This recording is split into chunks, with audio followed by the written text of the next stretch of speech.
Hello guys, this is Aisa, naluluka. Abay, matagal-tagal na nga din nga po pala kayong hindi ko na i-update din sa aming kubo. Abay, di guys, sabi ko naman sa inyo na i-update ko kayo. Pagkari nagkaroon na ng banggirahan, ng kusina, ay aring nga hot, gagawa na nga tayo ng lutuan. Ay sadya nga naman aring lutuan nga ay isang buwan na hong nakatenga.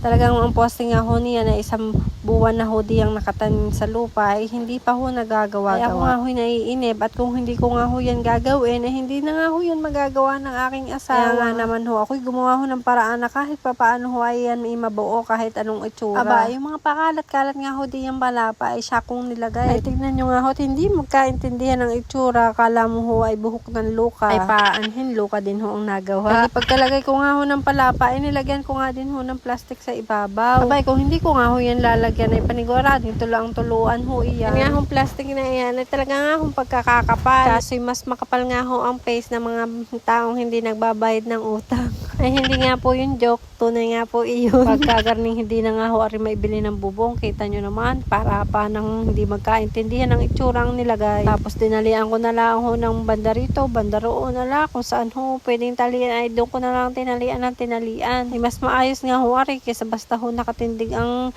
haligi, wala naman hong hinahaligihan. Kaya nga kahit ho papaano ay ginawa na natin ng paraan. Kahit ang itsura nga ho ay hindi magkaintindihan. Tingnan nyo nga ho, halatang luka nga ho ang nagawa. Aba, ay puno na lang ng palapa, hindi pa napantay. Pagkakasamang tingnan kainaman na ako ho nga ho ay medyo lumayo at tinignan ko ang itsura niyan. Aba naman, ay gusto ko nga hong palitan ng bubong at talaga naman nga hong pagkakasamang tingnan, hindi ko nga hong maatim. Ko, panda YouTube nga ho ako diyan kung ano maganda hong ilagay. Tama-tama ho ay may buli ho ako nakita malapit din sa amin. Alam na ang problema ko nga lang ho ay paano ko kukuhanin pagkakatinik-tinik. Kahit nga ho ganyan ang bubong niya na hindi pa rin nga ho ko yan tinigilan. Ayan nga ho, lalagyan na natin ng dingding. Abay pagkakahangin nga ho ngayon sadya namang pag hindi ho lalagyan ng garninyero ay mamamatay lang ho ang apoy din eh, hindi makakapagluto. Abay ang dinala ko nga ho di yung martilyo ay napaka-cute. Kasing cute ko nga ho. Sa sobrang nga ho cute ay hindi nga ho makabaon ng pako din sa pagkakatigas-tigas na kawayan na are.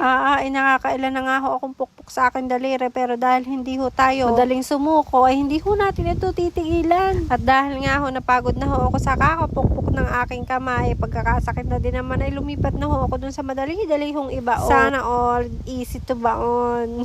Dahil nga po tayo ang taong hindi sumusuko ay hindi nga ho tayo titigil hanggat hindi natin na ibabaon na ring pakong are.